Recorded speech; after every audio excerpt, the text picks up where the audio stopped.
Voidwoken. Those are the same beasts that sank our ship. Damn, they made it to shore.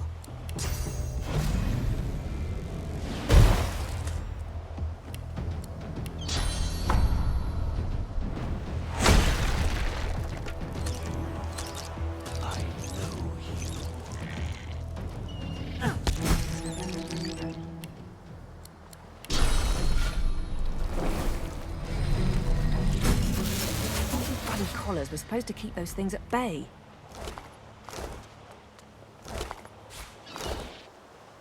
Drowned and eaten by a Voidwoken. I wonder in which order.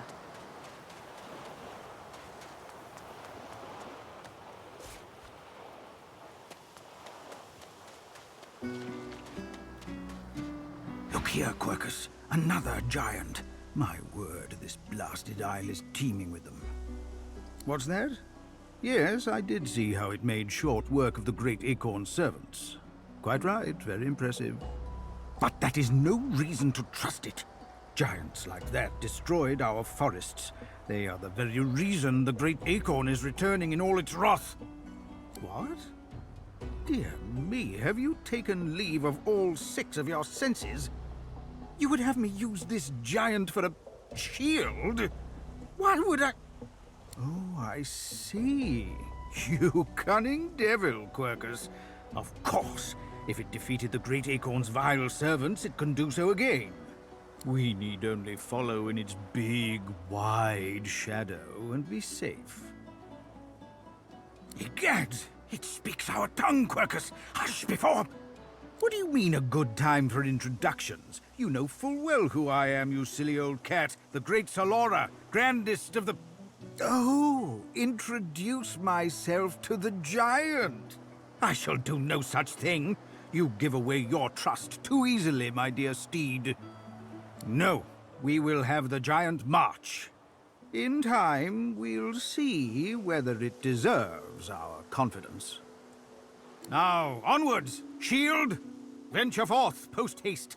The great Acorn waits for no one.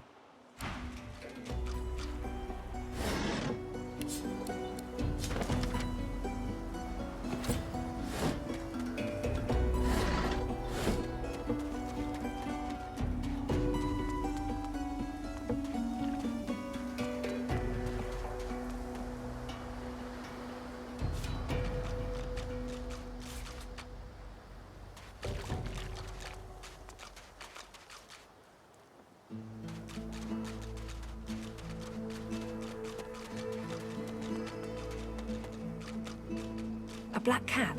I like cats, but I wouldn't eat a whole one. It seems we're not the only ones taking on strays.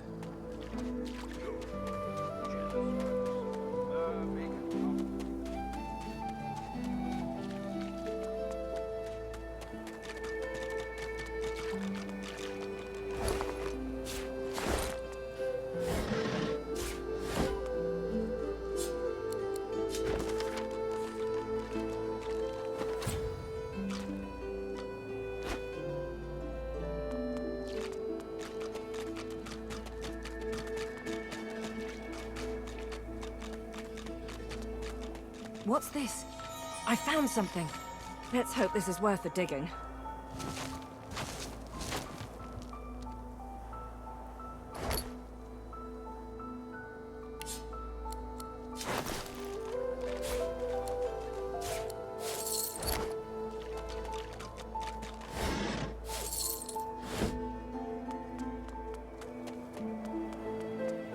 I wonder where this leads.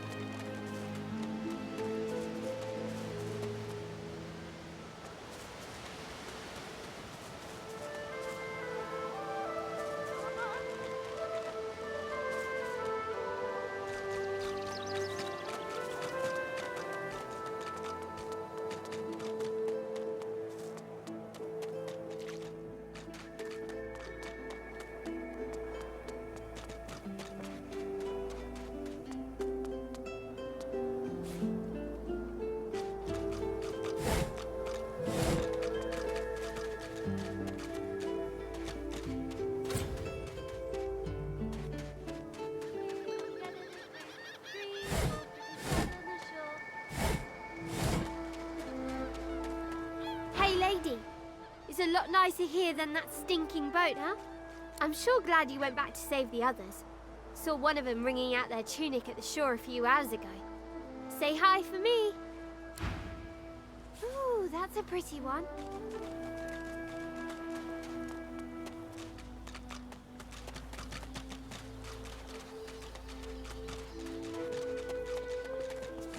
Stay back, sorcerer, and stay silent. Our Godwoken speaks. We know you've been helping sorcerers escape, Atusa. We have proof.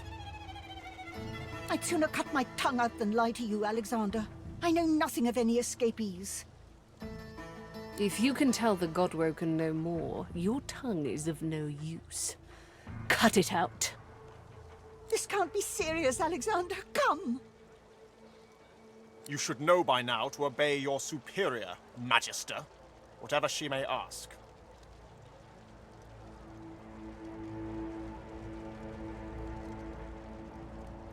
Atusa pinches the tip of her tongue with 2 fingers and brings her dagger to its root. Her eyes squeeze shut. Drops of blood form against the dagger's edge and quickly fall to the ground. She groans.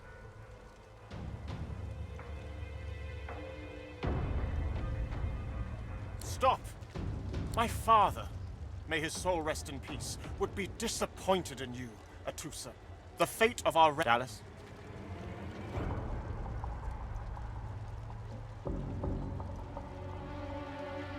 Yes, Your Holiness?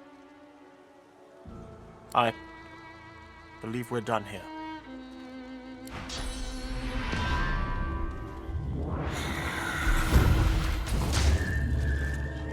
What a waste. Come, we'll be needed elsewhere. Come on, old man. I can't wait all day.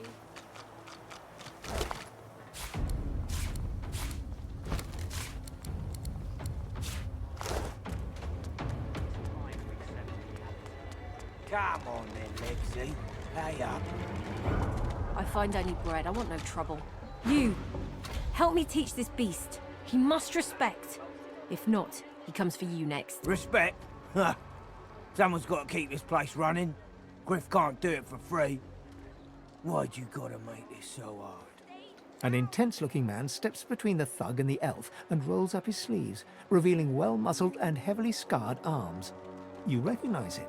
It's Ifan, who you met aboard the ship on the way here.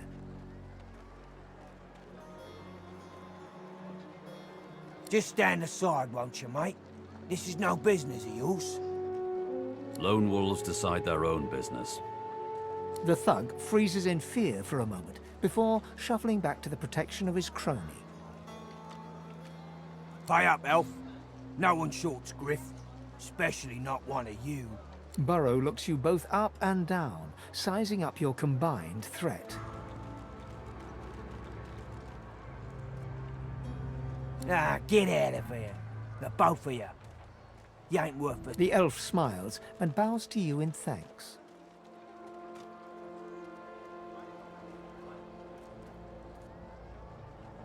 Follow me, before more of them trouble us. There is a safe place. Ifan rolls his sleeves back down. He nods at you, the shadow of a smile on his lips. Good work there. Good work. I can tell you've got chops. Say, you were on the ship here with me, weren't you? He stretches out one rough hand to shake yours. He grips your hand tight as a vice and pauses. His fingertips feel your finger bones. His eyes narrow, but a moment later he shrugs and smiles. Say, you don't look all that busy now that we're safely on dry land. I could use someone to watch my back, and it looks like you could use someone to watch yours. I've just got a small errand to run, and then I'll be looking to get the hell out of here while I've still got a neck to collar. How about we stick together until we get out of this place? He shrugs, looking off to the side. Mercenaries. It's a job. My job.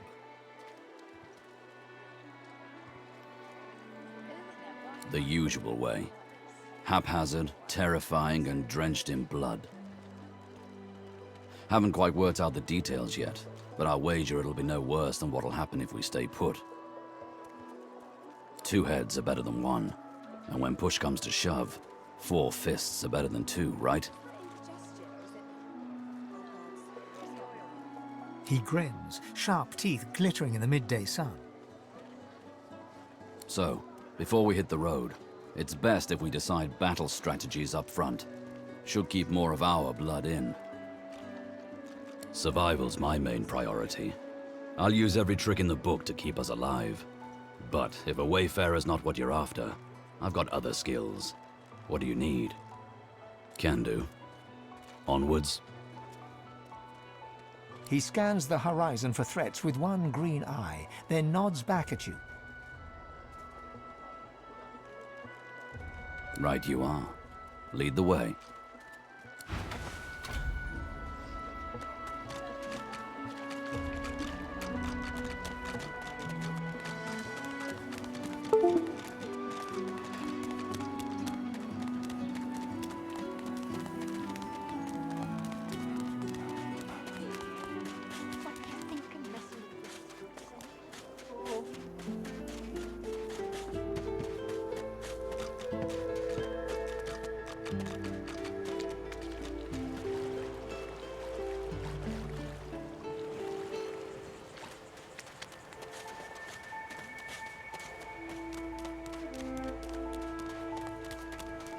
Likes it thick and long.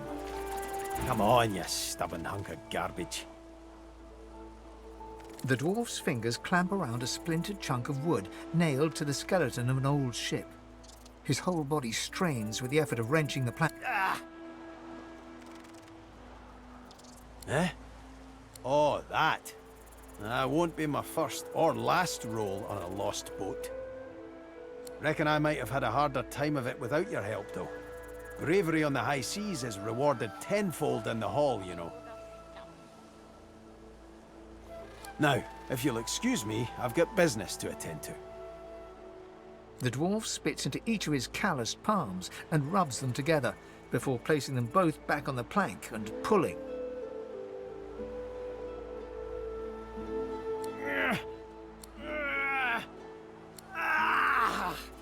Bleeding nail must be charmed or something. Go on then, give it a go. You grab the plank and pull. The rusted nail pops loose, and the plank promptly crumbles to pieces in your hand. Oh, look at that. Nice of you to finish the job after I loosened her up. He winks and flips a gold coin toward you. It makes a long, high arc, glinting in the sun, and lands squarely in your hand. For your trouble. No, but I'd hoped to build something with it that would be worth 1,000. Yeah, it were a fool's errand thinking I could make something out of this. He sucks a finger and holds it up to the wind, testing the breeze. Winds like these, she would have capsized before she reached the break. Well, He gives you a wry look, as though deciding whether to trust you. Aye, was planning to build me a raft and paddle off. I've got business north of here, in a town called Driftwood. Far be it from me to miss an appointment.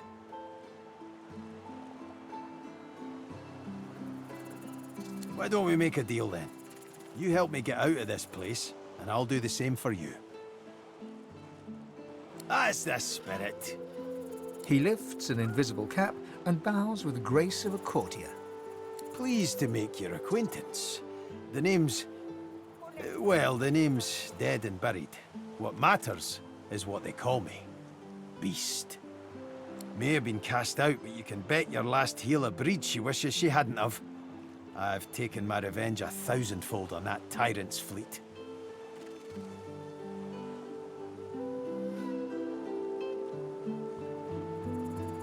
Tell you when you're older. Anyhow, we're a team now, so the me is not half as important as the us.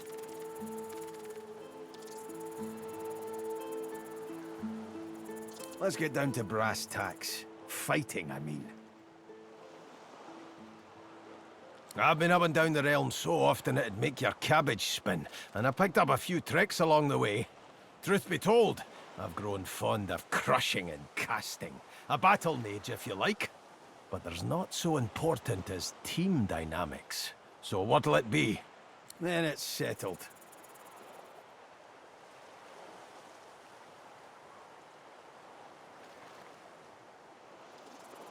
Capital!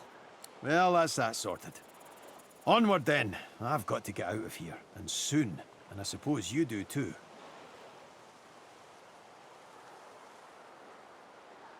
Ah well, my best mate's son is undead. Nothing to be ashamed of.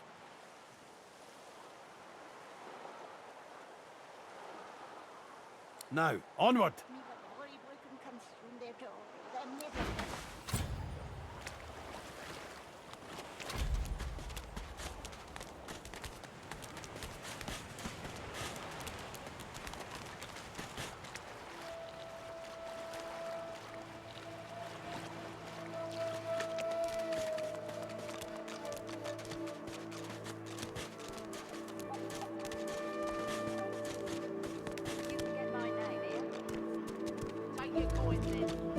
Amid the squalor of Fort Joy, you suddenly spot an elf with diamond features, regal and radiant, but cold too, and sharper than any knife. She was the one who sat rolling dice in the ship that went under, deciding fates with every roll, or so she said. Her eyes are focused on a lizard some distance away, and you get the distinct feeling he's an unfortunate man indeed to be trapped in her tiger-like gaze. No sooner have these words left your mouth than she turns about and grabs you in a stranglehold. You feel the tip of a long needle being pushed a little ways into one of your neck's vertebrae. You caught me off guard. No one catches me off guard. Better tell me who you really are, so I can decide your fate here and now. But you did, and now the tables have turned. You look quite startled to me. A push, a pivot, and now you suddenly face her, the needle still all too deeply embedded in bone. Despite the precariousness of your situation, you notice something that remained undetected in the gloom of the ship. A flaw in her diamond features. A curiously shaped scar on her left cheek. It's dawning on you, isn't it? Why I hate reptiles like you. Forgive me if I don't take your word for it. She drives the needle in deeper and whispers. In truth, it does not matter in the least who you really are. You saw me mark my prey. You could warn him, save him, or kill him before I get my chance. That makes you a liability. That makes you needle feed.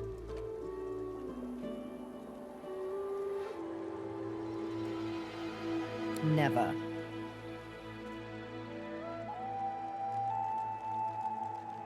You are a lizard, perhaps a slaver.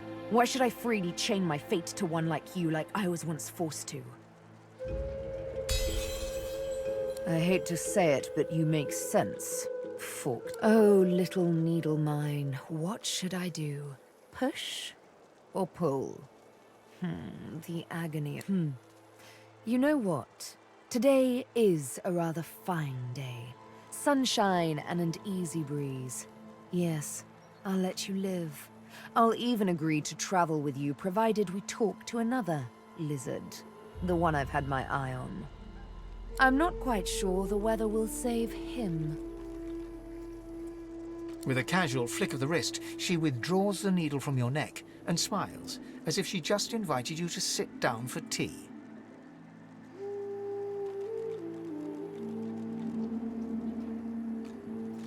Yes, the needle did find you rather tough to chew. Nothing it can't handle, though, nor finish. This may strike you as, rather eccentric, but the thought of traveling with one such as yourself quite enthuses me. She tilts her head ever so slightly and looks at you almost mockingly. You can't help but contemplate with both dread and delight the absolute darkness at the heart of her cat's eyes. Yes, this will be jolly good fun. Let's discuss our respective roles then, shall we? Yumi and Death will be playing many a round of hide and seek. So, what role would you like me to play? As a rogue, my speciality is stealth, the quick silence of the dagger striking unseen. That said, I'm perfectly lethal wielding any weapon or magic. So, the choice is yours. My grace and finesse could make a cat's fur go green with envy. Go on, give me the details.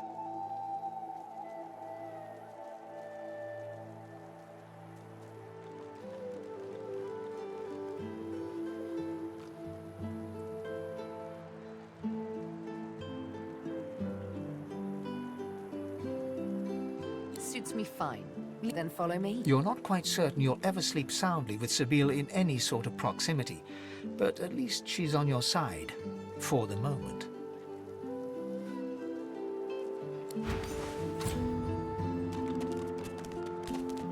So this is Fort Joy. A delivery. Surely you'll have one. What a crumbling disaster. Ain't fit for beasts.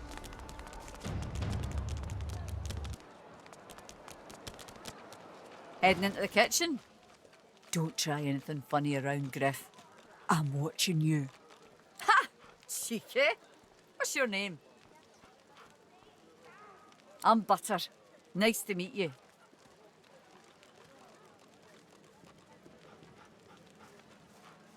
You think? I was raised by the whip, and I'm not afraid to use one either, especially not in here. Joining up with Griff's the closest thing you can get to security around here. Family, too. Till the Reds take you, anyway.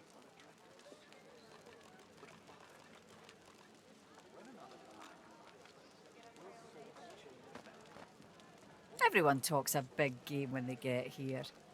Big games get smaller when you've got one of their weapons in your face, though. She laughs. The sound fills the air like the ringing of a bell. Now, wouldn't that be something? Look, I have an idea. I know we don't know each other very well, but time is so short and a connection is so rare. If we get out of here, will you meet me again in Arks?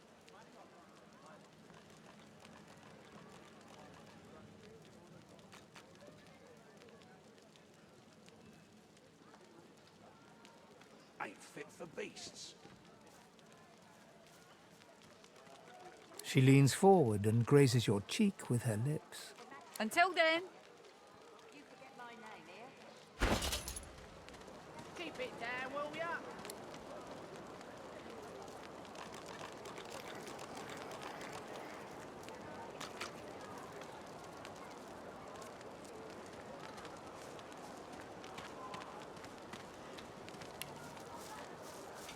Perhaps if those bleeding dwarves didn't eat so much. Nice and slow. Not now.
You hear a small whimpering sound from behind a basket. You peer behind it and find a small human child holding her knees and trembling.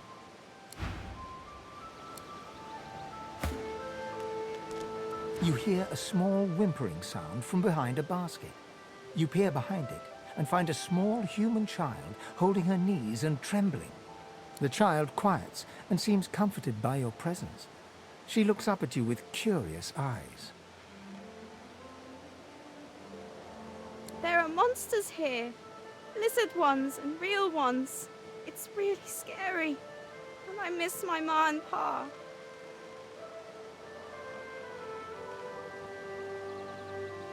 How do you know? The child smiles.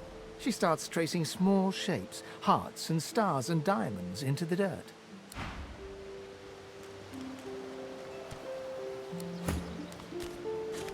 Everything has a heart. Except lizards, maybe.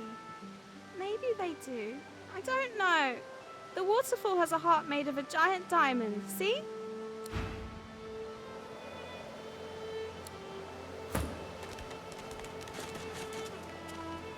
Where is she? You go with us. Who are you? Are you from the shelter? She says nothing of another. Fire, alas! She is so late!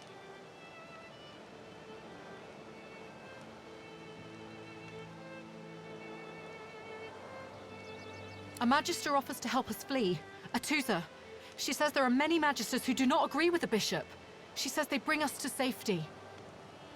But a Tusa is overdue. She promises to come at noon. We are afraid to stay, afraid to leave.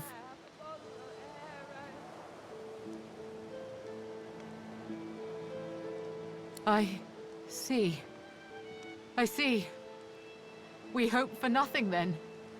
We wait for nothing. I like to be alone now.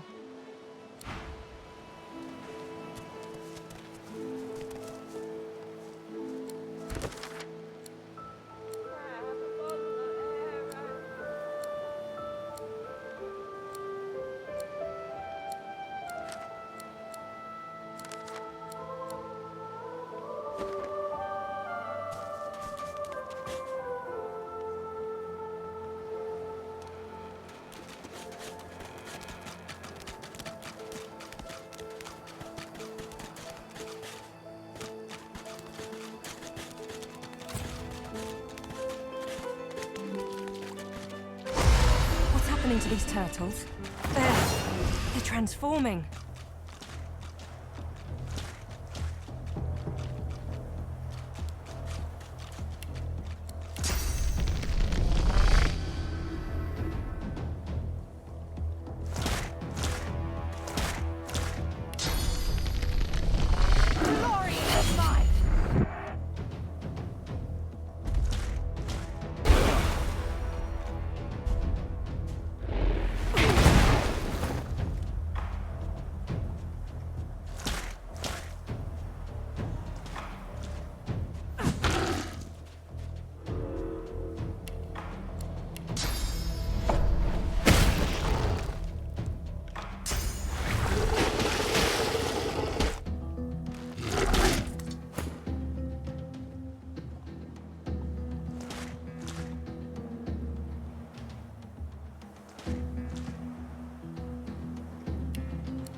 Yeah.